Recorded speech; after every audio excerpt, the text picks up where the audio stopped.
تمہارے لیے صوم کی راتوں میں اپنی عورتوں سے صحبت کرنا حلال کر دیا گیا ہے، وہ تمہارے لیے لباس ہیں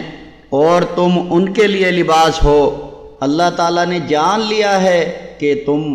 اپنے آپ سے خیانت کرتے تھے، تو اس نے تم پر مہربانی فرمائی اور اس نے تمہیں معاف کر دیا، تو اب تم ان سے مباشرت کرو، اور اللہ تعالیٰ نے تمہارے لیے جو لکھ دیا ہے اسے طلب کرو اور کھاؤ اور پیو، یہاں تک کہ تمہارے لیے سیاہ دھاگے سے فجر کا سفید دھاگا خوب ظاہر ہو جائے، پھر رات تک صوم کو پورا کرو اور اپنی عورتوں سے مباشرت نہ کرو جب تم مسجدوں میں اعتکاف کرنے والے ہو۔